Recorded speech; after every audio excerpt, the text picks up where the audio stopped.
time look. You gotta get in and out quick. You a magician? Watch. I can do that in the blink of an eye. Hey, boy!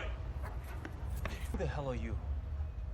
Henry Wayne, this friend of yours? Yeah, they're friends of mine. Listen, go back to class. Enough for this bullshit! If you stay here, they might kill you too, so go back to class. Frankie, take the man's keys. All right. Yeah, I don't even know this guy.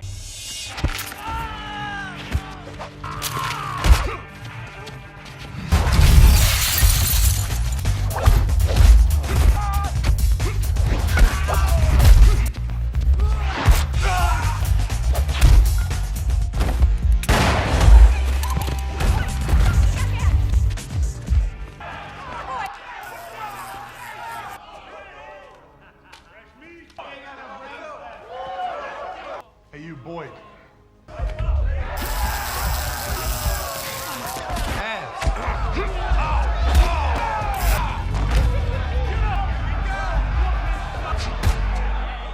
The bad guys are out there.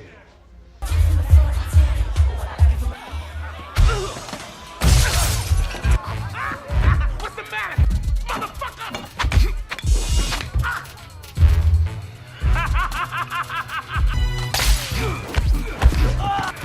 Oh, you in trouble now, sucker?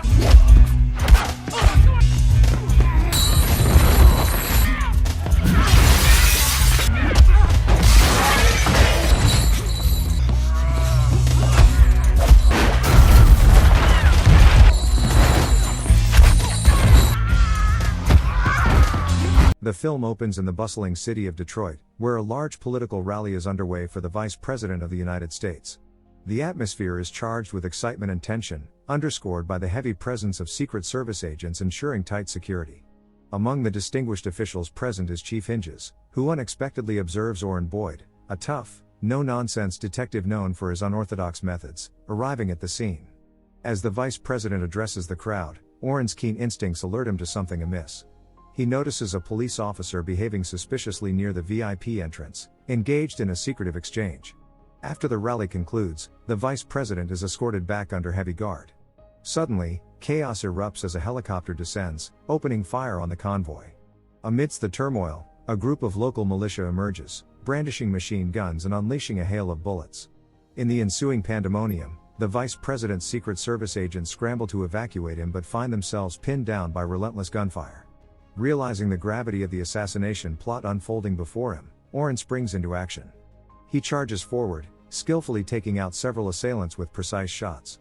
However, as he reaches the Vice President, they find themselves trapped on a bridge with no escape in sight. When an extraction vehicle explodes, Orrin makes a split-second decision to save the Vice President's life. He grabs him and hurls him over the railing into the river below. Though this act appears perilous, it ultimately ensures the Vice President's survival as he is rescued from the attackers. Later, at police headquarters, Orrin's heroism is overshadowed by his superior's fury. Despite saving the Vice President, they chastise him for endangering an official and making the Secret Service appear incompetent. The Chief of Police informs Orrin that while he may be hailed as a hero by the public, he is deemed a liability to the department.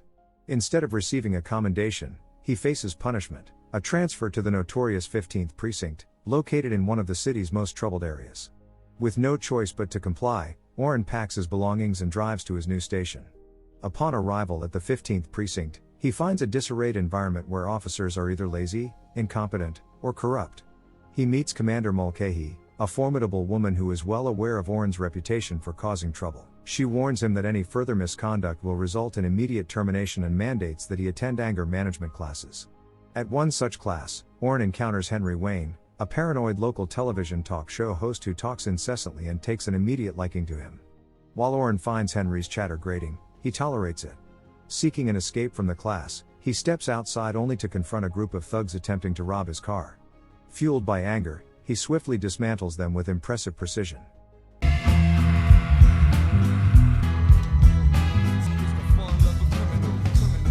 Junior, having a tough time look. You gotta get in and out quick. You a magician? Watch. I can do that in the blink of an eye. Hey, boy! Who the hell are you?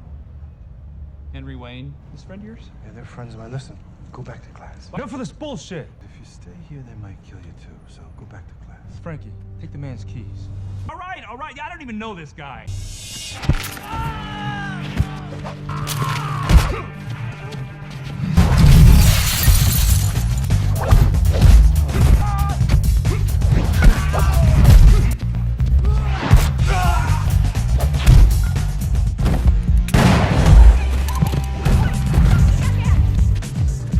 Back at the precinct gym, Orrin observes fellow officers engaging in reckless betting over electrocuting one another. When one officer challenges him to participate, Orrin accepts but got cheated. Go for it.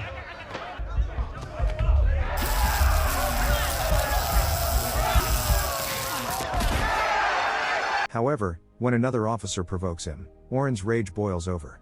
Just as tensions escalate, Louis Strutt intervenes, separating them and introducing himself to Orrin. Meanwhile, we are introduced to Latrell Walker, a mysterious and affluent man who leads a large crew. He makes a visit to a prison to see his incarcerated brother, hinting at deeper connections and unfolding narratives that intertwine with Orrin's tumultuous journey. Latrell Walker's brother, confined within the stark walls of a prison, shared his fears. He confided that his life was in jeopardy, surrounded by enemies lurking within the facility.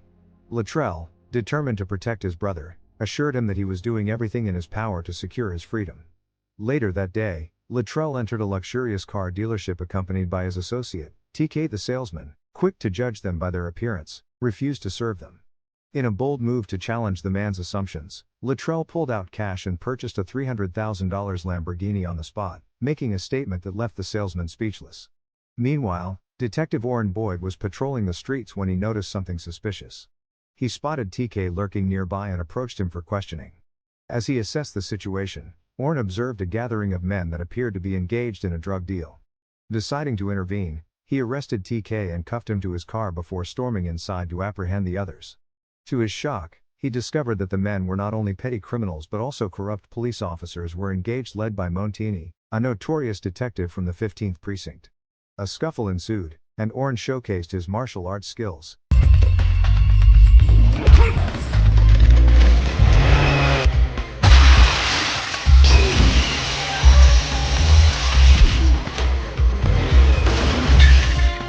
However, amidst the chaos, Latrell and TK managed to escape. Furious at Orrin's interference, Montini revealed that he was working undercover. Back at the precinct, Orrin began digging deeper into the corruption surrounding him. He uncovered troubling information. 50 kilograms of drugs had been seized in a recent bust, but the drugs had mysteriously vanished from the evidence locker, a facility that was supposed to be secure. Suspecting Montini's involvement in the theft but lacking concrete evidence, Orrin discussed his findings with his new partner, who provided him with the location of a Yellowhammer car that was known to frequently park nearby belonging to Latrell. That night, Orrin ventured into a nightclub as part of his investigation. There, he spotted TK, who had evaded arrest previously. When he confronted him, the bouncers attempted to intervene but were no match for Orrin's strength. Hey baby, can I have a Hennessy Paradise? Shit. By the end of the night, you just might...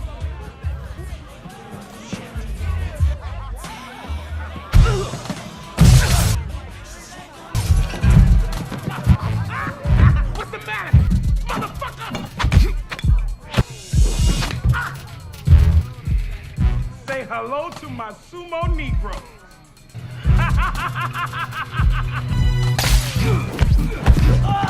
Oh, you in trouble now, sucker! Oh, shit! Get in there!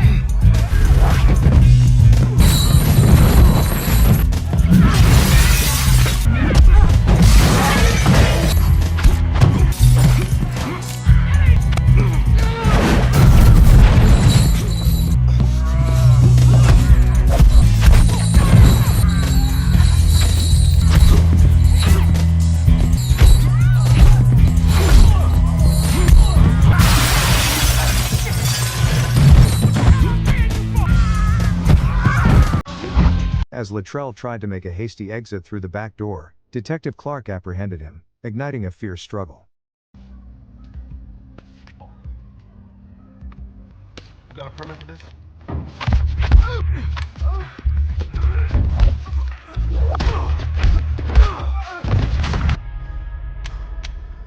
Just in time, TK arrived to assist Latrell in escaping. Orrin seized the opportunity to search Latrell's office, where he discovered a visitor pass. Driven by curiosity and determination for answers, he decided to visit the prison and question Luttrell's brother. However, his inquiries yielded disappointing results, forcing him to leave empty-handed.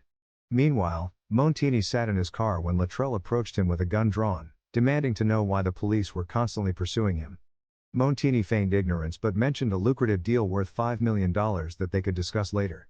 The following day, Luttrell met with Montini and his crew, being transported, his face concealed, to a secret location where Louis Strutt was orchestrating the deal. Meanwhile, Oren visited his superior to express his suspicions about Montini and his crew concerning the missing drugs from the evidence locker. One fateful day, while secretly following Luttrell, Oren's car was suddenly rammed from behind by a black van. Masked men emerged and abducted him. Inside the van, they revealed their faces and attempted to kill him. In a desperate fight for survival, Oren fought back fiercely.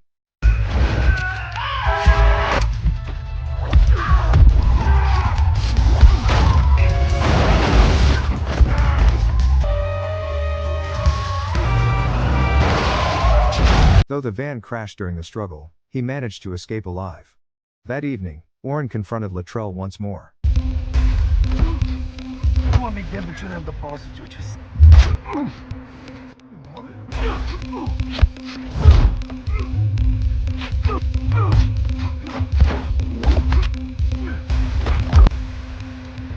To his surprise, Luttrell welcomed him into his workplace and revealed his true identity. He was not a drug dealer but rather a wealthy internet entrepreneur and skilled hacker. He explained that his brother was imprisoned for a crime he did not commit, framed by the very corrupt officers of the 15th precinct that Oren had been investigating. Luttrell had been playing the role of a drug dealer, his true intention hidden beneath layers of deception, to infiltrate Montini's circle and expose the sprawling corruption ring that had taken root within the police force. He revealed to Oren that Montini, along with a significant number of officers, was pilfering drugs from the evidence room and reselling them on the streets, raking in millions in illicit profits. To bring these criminals to justice, they needed to catch them red-handed. Oren, recognizing the gravity of the situation, agreed to collaborate with Luttrell to dismantle the operation. Together, they devised a plan. Luttrell would approach Montini with an offer to purchase 50 kilograms of stolen heroin for $5 million. To bolster their efforts, Oren enlisted the help of Henry, a talk show host. Although terrified at the prospect, Henry agreed to use his technical equipment to wiretap the conversation and record the transaction as vital evidence. Oren also briefed Commander Mulcahy about their operation. However, as they made their way in a car, they were ambushed by gunmen who pursued them relentlessly through the streets. In the chaos, Mulcahy fell into their trap and was involved in a devastating accident. Oren managed to survive the crash and escape on a bystander's motorcycle, but he was left devastated and furious by the turn of events. Vowing revenge against everyone involved, he quickly called his former boss for assistance and informed Chief Hinges of the situation. That night, Oren arrived at his partner's home, seeking additional support. Meanwhile, Luttrell showed up at the warehouse with TK, ready for the meeting with Montini and his crew. He presented half of the money up front, promising the balance later to establish trust. Just as the deal was unfolding, Oren burst into the warehouse with security personnel in tow. To his shock, his former boss raised his weapon and aimed it at him, revealing himself as the mastermind behind the entire operation. Just then, another group of officers led by Chief Hinges stormed in, igniting a fierce gunfight. As chaos erupted, Oren moved stealthily through the shadows, methodically taking down corrupt officers one by one. In the midst of the turmoil, Strutt confronted Oren in a brutal showdown.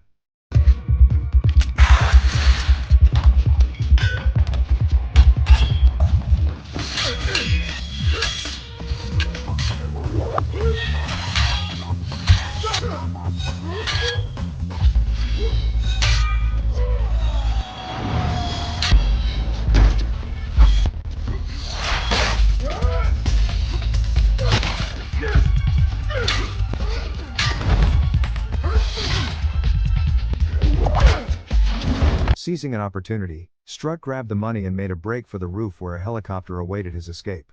Oren pursued him relentlessly. Meanwhile, Luttrell dispatched several corrupt officers before facing Montini himself.